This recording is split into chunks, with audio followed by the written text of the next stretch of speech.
Seumpama biji sesawi yang ditaburkan. Saudaraku yang kasih Tuhan, kembali kita berjumpa dalam renungan pagi, dan harapan selalu bahwa saudara dalam kondisi yang sehat dan diberkati Tuhan. Pagi ini adalah bagian yang terakhir kita membahas tentang teguhkanlah hatimu. Sekali lagi saya katakan bahwa ayat-ayat ini saudara bisa menyelidiki ulang dan pasti saudara akan diberkati.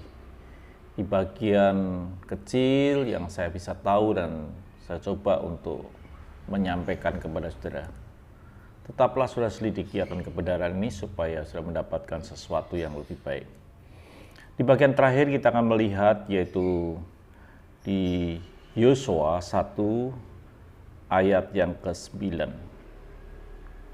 Dikatakan demikian, saudaraku, bukankah telah kuperingatkan kepadamu, kuatkanlah dan teguhkanlah hatimu. Jangan kecut dan tawar hati, sebab Tuhan Allahmu menyertai engkau kemanapun engkau pergi.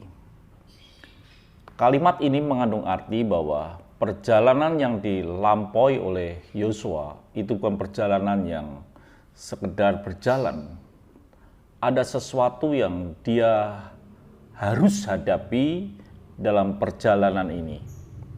Sehingga Tuhan menegaskan, aku mengingatkan kau, teguhkanlah hatimu. Karena Yosua akan menghadapi banyak tantangan di depan. Dan dia berkata, jangan kecut dan tawar hati. Saudaraku yang kasih Tuhan, kecut hati kita itu sikap hati yang telah merasa jemu atau merasa lelah. Itu biasa hati kita bisa menjadi kecut.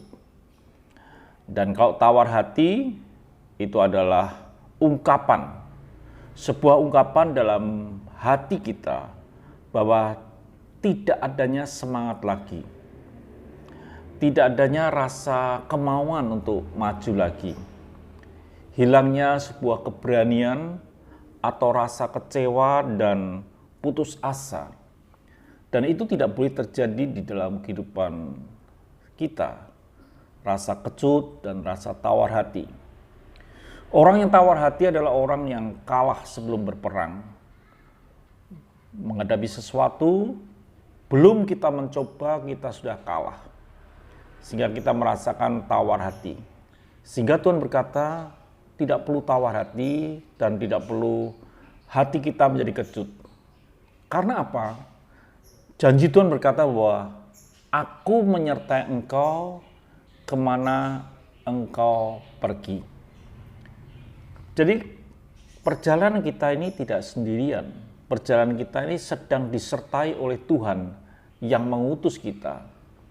Tuhan mengutus kita bukan melepas begitu saja, tapi Tuhan mengutus kita, bahkan Dia menyertai kita. Kalau yang menyertai Tuhan, pasti hasilnya luar biasa. Sehingga Tuhan katakan, jangan kamu kecut hati, atau kamu jangan menjadi tawar hati dalam hidup ini. Tetaplah maju. Tantangan yang kau hadapi harus engkau lalui, dan aku menyertai engkau. Itu sesuatu yang luar biasa di dalam hidup ini. Amsal berkata, jika engkau tawar hati, pada masa kesesakan kecillah kekuatanmu. Jadi orang yang tawar hati, itu memiliki hati yang kecil. Tidak sanggup menghadapi lawan kita. Bahkan mungkin lawan yang kecil kita melihat itu perkara yang besar, lawan yang besar.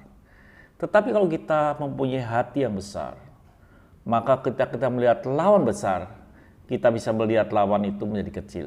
Contohnya adalah Daud. Ketika dia menghadapi Goliat, dia tidak tawar hati.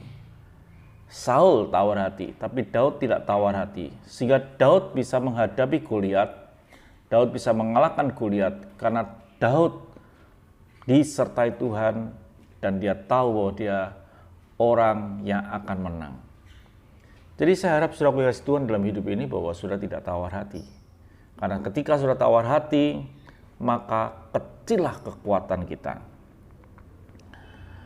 Sehingga dikatakan Nabi Yosua sekali lagi bahwa Yosua 1 ayat yang ke-9, Allahmu yang menyertai engkau kemanapun engkau pergi. Jadi kita tidak perlu takut karena Tuhan menyertai hidup kita. Betapa dahsyatnya hidup ini, betapa menariknya hidup ini karena Tuhan menyertai saudara dan saya. Di Amsal 23 ayat yang ke-18 dikatakan, karena masa depan sungguh ada dan harapanmu tidak akan hilang. Jadi kita punya masa depan yang luar biasa. Orang yang disertai Tuhan adalah orang yang berhasil. Pasti berhasil. Tantangan ada, tapi keberhasilan di pihak kita. Contohnya adalah Yusuf. Siapa Yusuf? Seorang anak muda yang dijual, masuk penjara, dan lain sebagainya. Tapi Alkitab catat, Kejadian 39 ayat yang ketiga, setelah dilihatnya oleh tuannya bahwa Yusuf disertai Tuhan dan bahwa Tuhan membuat berhasil segala sesuatu yang dikerjakannya. Orang lain tahu bahwa keberhasilan Yusuf itu karena disertai Tuhan. Dan kalau Tuhan berjanji menyertai hidup kita, maka kita adalah orang-orang yang akan berhasil. Artinya bahwa kita orang-orang yang bisa melampaui masalah dan hadir sebagai pemenang. Itu yang dapat saya sampaikan di tema Teguhkanlah Hati. Dan saya harap esok kita akan berjumpa dengan tema yang lain. Dan buatlah hidup saudara tidak tawar. Dan yakinlah Tuhan menyertai hidup saudara. Dan saudara akan punya kekuatan hadapi masalah dan saudara akan tampil sebagai pemenang. Tuhan memberkati saudara dan tetaplah semangat, hiduplah di dalam kekudusan Tuhan. Haleluya.